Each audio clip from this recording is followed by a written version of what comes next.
Everybody ready? Great. Thank you so much for joining us here today. Today we're going to talk about a recent child predator sting operation we conducted here at Fairfax County Police Department. Speaking today will be Chief Kevin Davis, Superintendent Dr. Michelle Reed of the Fairfax County Public Schools, and our Major Elizabeth Melendez of the Major Crimes Bureau. Chief? Thanks, Katie, and good morning, everyone. It's always great to be joined by such a great partner in Dr. Reed and her team with Fairfax County Public Schools. I've served in 4 jurisdictions over the years, and this relationship with the public school system is the best I've ever experienced. So I can't thank Dr. Reed and her team enough. Sometimes we come across some challenging moments like the ones we're going to talk about today, and the success of these moments requires us to constantly communicate and collaborate, and we do that consistently. So the first case we're going to talk about is what we call on the police department a traveler's operation. We have child exploitation detectives who do a lot of tough work, work that really most detectives aren't exposed to, but on occasion we'll do an operation like this one to engage online predators who seek to interact with children, boys and girls, and solicit sex or sex acts from children. And our very own detectives actually pose as young people. Our detectives are required by law to identify as a child. They're required to talk about specific sex acts. There's no entrapment associated with any of these operations whatsoever. We are remarkably transparent to people who are soliciting sex from children. And then, in fact, after we establish probable cause, we arrange to meet that predator and we make an arrest. And in this case, the Major Elizabeth Melendez is going to talk about 7 people that we arrested just last week. One of those persons arrested, Richard Burkowitz, was past tense, a Falls Church High School PE teacher, and we're going to talk about him as well. And then when we wrap up our presentations and comments, and Dr. Reed will comment on that, and we'll both take questions. When we wrap up the traveler's operation portion of this news conference, then we'll go into the arrest of John Barber. John Barber was a Fairview Elementary School teacher who was wrapped up in an investigation where he harmed 2 girls. And we'll talk about how that investigation unfolded after the initial part. So Major Melendez will come up and give you some play-by-play of the traveler's operation, why we do it, how we do it, and the results the arrests that resulted. Thank you, Chief. Good morning. Detectives from the Major Crimes Bureau's Child Exploitation Unit arrested 7 predators last week who were using the internet to exploit children. Our detectives conducted an operation where they utilize online platforms and phone applications to engage in conversations with individuals. During these online encounters, the perpetrators initiated explicit conversations with detectives posing as children, soliciting sex acts from their underage personas. When the suspects agreed to meet the juvenile persona at a location, detectives were waiting to take them into custody. On several occasions, these predators sent explicit images of themselves to the detectives, while also soliciting explicit images of the minor in return. These predators ranged in age from 24 to 50 years old. These suspects traveled to Fairfax County from areas in and around the D.C. metro region, but the detectives were also solicited by an individual from New York. In that case, partners with the New York Internet Crimes Against Children Task Force took that suspect into custody, and he's currently awaiting extradition to Fairfax County. 25 felony charges were placed, ranging from taking indecent liberties with children, production of child pornography, the use of a communication system to facilitate certain offenses involving children, using vehicles to promote unlawful sexual intercourse with a child, and causing or encouraging acts rendering children delinquent. While the goal of this operation was to arrest predators who are targeting our community's youth, we also want to ensure parents know the warning signs or red flags to look for on their children's devices. Parents are encouraged to know their child's passwords and have access to their children's devices. It is important for parents to have conversations about chatting with people online. Ensure your child reports anyone who tries to engage them in conversation to you immediately, and make sure they do not respond to anyone who is unfamiliar to them. The National Center for Missing and Exploited Children, more commonly known as NCMEC, also has valuable resources to further educate parents on navigating these situations. The Fairfax County Police Department remains dedicated to protecting our community, and I am proud of our detectives for removing 7 predators from our community, and they continue to work tirelessly to ensure the safety of our youth. Thank you, and at this time we'll take questions. Okay. Do Dr. Reed and then Q&A. Thank you, Chief Davis, and I just want to reiterate the Chief's comments that we work in very close partnership with law enforcement anytime there are allegations of a crime that might involve one of our students, staff, or our community. The safety, security, and well-being of our students remains a top priority here in Fairfax County Public Schools, and we take incidents, particularly such as these, of barrier crimes very seriously and act immediately upon news of these crimes. When these crimes become a topic, we work very closely and are in a tight partnership with our law enforcement community, and are grateful for the hard work and dedication of these committed law enforcement officers in keeping our schools safe. We also understand that this is upsetting news to our community, and I'm sorry that we have to report news of this nature. We have 40,000 staff that come to school each and every day and work in Fairfax County Public Schools to ensure a world-class education for our students, and our commitment to keep our students safe while we're ensuring that world-class education continues as a paramount priority. So again, I want to thank our law enforcement colleagues for their partnership and appreciate that we've addressed the situation in such a manner. So thank you, Chief. Thank you, Dr. Reed. And before we get into the Q&A, this operation offers some unique elements. And when we arrested Burkowitz right in the middle of our travelers operation, we started on a Monday, and then we ended with his arrest, or we started Monday, January 27th with the travelers operation. And just 2 days later, we started developing probable cause and actually arrested Richard Burkowitz. FCPD, like we always do, makes immediate notification to FCPS. But in this particular case, I made a personal request of Dr. Reed to hold on to that information because Burkowitz was in fact in custody. Surrounding his arrest during the middle of an operation like this would in essence shut down our operation. So he was in custody, he was being held at the Adult Detention Center. I knew where he was, and I asked Dr. Reed and her folks to hold on to the arrest announcement because after all, we were going to hold on the arrest announcement, as we always do with travelers operations, until today. So we are in fact making the announcement today. FCPS is making the announcement, the parental notifications that they normally do today as well, consistent with how we make these notifications, both with each other and with the community. So I say that to anticipate some questions. So Nick, I'll take your first question. Well, good morning, Chief. Good morning. Manager and Superintendent. Thanks for taking our questions. With Richard Burkowitz, does he have a criminal history? Has he been arrested before in Fairfax County? He does not have a criminal history. He does not have a criminal history. We have had contact with him in the past, though. Okay. And Superintendent, I understand that, just like the Chief said, he asked you to withhold parental notifications on this for the reasons he just explained. But when did you become aware? What date? Do you recall what date he told you? I think the Chief indicated the date. He shared that with us, and the 27th of January. The 27th of January. Was he suspended on that day or the next day?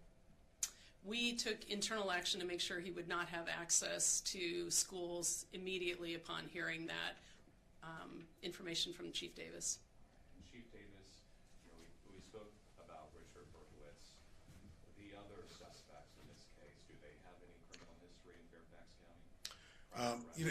I'm careful on criminal history questions, Nick, and only because I don't want to cast aspersions that can be interpreted as prejudging people who have been accused with crime. So it's something I've done for a couple of years now. I don't speak about people's criminal histories, adults, because that information is readily available to you and other journalists. I do have some questions about John Barber, but I didn't know if you wanted to wait for that. Yeah, we're going to transition to that. So any other questions about Burkowitz? About Burkowitz. Okay, so John Barber, the teacher, I think he was a PE instructor at Fairview Elementary School, and bear with me with these dates.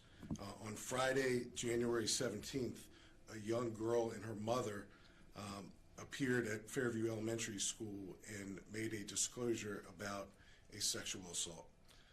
FCPS immediately notified Child Protective Services. That's what they consistently do all the time.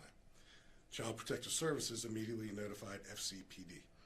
So all on that day, Friday, January 17th, a victim and her mom are at the school, Child Protective Services is at the school, and we're at the school with Fairfax County Public Schools. We notify FCPS that day. The very next day, Saturday, January 18th, FCPS puts Barger on administrative leave, and Dr. Reed can certainly add to that, but it was an immediate action that the school took to protect students and others because, in fact, we had not yet charged Barger with a crime. He was a person of interest. He was a suspect. We did not have probable cause to charge Barger with a crime on the day we were notified of his suspected crimes. But the investigation commenced, and the investigation spanned 20 days. During those 20 days, and this is what happens during investigations, a second victim, another young girl, was identified as a victim. So when we eventually charged Barger on Thursday, February 6th, we notified FCPS of those criminal charges. The next day, Friday, February 7th, a FCPD press release goes out, and Fairfax County Public Schools issues a parental notification. So this one worked like clockwork. When we were notified of a suspected, of a teacher suspected of committing a crime, we don't always have immediate probable cause to make an arrest, but the school, and they certainly did it this time, and they do it every time, applied discretion immediately and put that teacher on administrative leave to get any students out of potential harm's way. So I can turn it over to Dr. Reed if you want to add some color to it. As we were made aware of the circumstances, our staff responded exactly as they're directed to and contacted the appropriate authorities. Those authorities then have to have time to investigate. In other words, as Chief Davis said, there was not yet at that time probable cause, there were allegations. So our HR department and legal, it's clear that we do not talk about personnel matters that are not in a situation where we have an arrest or charges. So in this case, we did not communicate with parents until we actually were noticed that there were charges and an arrest that were going to occur because the police were conducting their investigation to determine probable cause. And I'll just add, Nick, to that a little bit. That's consistent with the governor's executive order. It's pursuant to an arrest. So just want to make a point. Which executive order is that, just so we know? Regarding parental notifications. I think you're probably familiar. I believe that's on overdoses, not sexual assaults. But Chief and Major, do you suspect there are additional victims? Yeah, so as police officers and detectives, and there's many detectives in this room, we always think that way. So because of that, we've collected digital evidence and other forensic evidence. So far, we have zero information to indicate there are additional victims, but that door is open. If we stumble upon evidence or witnesses who want to come forward or parents who talk to their kids and want to contact the police department or the schools, start with the schools by all means. That door is always open, but so far we have no evidence and no reason to believe that there are additional victims in the schools. I think that the other thing that's important to note is in our communication home, we did provide parents with a tip line and access information for law enforcement if they have any information or feel like their child might have been a victim. And we really encourage our community to pay attention to that and to pay attention to those notices so that they can contact law enforcement if they do feel like their child has been victimized. Further, in Mr. Burkowitz's case, we're dealing with a situation that, to our knowledge, no FCPS student was involved in that arrest or in the current charges being levied against Mr. Burkowitz. Okay, and Superintendent, I have a question on John Barker. From what I understand, you became aware that he was accused of sexually assaulting a student on January 17th. Notification goes out to parents last Friday on February 7th. Why did it take Fairfax 2 days to tell parents that an accusation had been made against one of their teachers? So there are allegations made, I wouldn't say on a frequent basis, but there are a number of allegations with a workforce of 40,000 staff. And so what we always want to ensure is that those allegations are properly and thoroughly investigated by the entity entrusted to do those investigations, which in this case was law enforcement. So the information we had was turned over to law enforcement, as we do, as a matter of course, and at such time that they had probable cause to develop charging documents, that's the point where we will notify parents. And we're currently also answering questions of parents who continue to have questions around Mr. Barger. So is the standard operating procedure for SCPS to wait for charging documents, is that right? In a case where we have allegations that are unfounded, it's a standard procedure to make sure that we're able to have law enforcement found those allegations or investigate those, and then at such time, the chief and I talk frequently, and our Office of Safety and Security as well. We have, as you know, school resource officers in all our secondary, middle, and high schools, so we have a very tight partnership. And at such point where we are faced with charges or arrests, we absolutely will immediately notify parents. When we're notified of allegations or concerns, we take immediate action to remove any individual that could possibly not be safe as those investigations take place.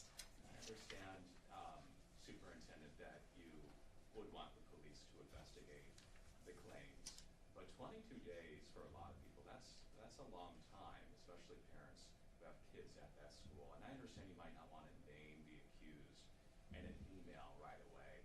And I don't think people expect you to notify them within 24 hours, maybe even 48 hours, but within the next few days. Couldn't FCPS have sent an email saying, hey, we're aware of a serious allegation that police are investigating involving a Fairview Elementary School teacher? We encourage parents to have conversations with their kids if they've ever been inappropriately touched, whether in school or out of school. So I'm going to defer to Chief Davis on the length of an investigation for different types of allegations, because I don't have the expertise to determine 20, 22 days or what would be generally feasible with that. So Chief, if you want to. So Nick, I think I understand your question. I think it was 20 days, but my math could be wrong. I was an English major. So for an investigation to take place from the moment of an accusation by a child and her mom, to have a investigation span 20 days or 22 days and have that investigation conclude with probable cause to arrest 2 people is consistent with our normal cadence. And what's also consistent with our normal cadence is our communication with FCPS. We certainly don't want FCPS to communicate something that could jeopardize the integrity of our investigation. And I'm not suggesting that you're suggesting that. But once FCPS was notified, they applied their own discretion and removed that teacher from the school. That administrative leave, that's something that FCPS does consistently, and I would say it's a best practice not only in our relationship, but for other school systems to follow. So I do think I understand your question, but the moment we were able to establish probable cause and the moment we were able to make an arrest, we communicated that with FCPS. They follow our lead with our arrest announcement. We put it out first, and then typically within hours, FCPS will put out the parental notification. So two things can be true at the same time, and I think one thing is we get accusations routinely, not just in a large school system, but within our communities. And when we're aware of each and every allegation made against a person, it doesn't result in some type of nebulous or vague notification that leaves people scratching their heads. But I understand the question, and I'm a parent of 4 myself, and I think we all understand the sentiment behind notifications, but we want to be right when we say someone's name out loud. We don't ever want to have to pull back an allegation because we weren't able to develop probable cause, and then someone's reputationally harmed forever, and the civil liabilities attached with that and ramifications. So all these conversations we have between our folks all the time, and I think we get it right more often than not. A follow-up question to that. And I'm not suggesting that FCPS, by the way, should have named the teacher right away, but just maybe a more general response, encouraging parents to have conversations with their kids. Yeah, I think that's something they routinely do. The communications that go out from FCPS and FCPD, our school resource officers, all 55 or so of them, there's constant communication encouraging young people to trust their teachers, trust their coaches, trust their cops. So I think that's something that's ongoing. And the follow-up question was, well, I understand with Burkowitz, you asked FCPS to wait on notification because it was an ongoing investigation. But with John Barger, if they had put out a notification, a general notification earlier, wouldn't that have helped your investigation? Maybe encouraging parents to come forward if they saw something or their child said something to them? Yeah, Nick, I think I intellectually understand your question. It's such a hypothetical. The Barger case, and I don't say this with definity about much things in police work, the Barger case was handled in a textbook fashion, both with our detectives and with our communication with each other. And the most important thing is that Barger is being charged with crimes he committed against 2 young girls. And to have an investigation from allegation to a criminal charge take place in a matter of 20 days is something that we're proud of, because we not only owe that to the victims, we owe it to the victims' parents, we owe it to the schools, and we owe it to our greater community. Does anybody else have any questions? All right. Thank you all. Thank you all so much for coming out today. If you can follow us on our blog or on any of our socials at Fairfax County PD, we will update with both the information on both cases we discussed today, and you can also find the tip line and any more information to help you speak with your children or people you love about issues like this. Thank you.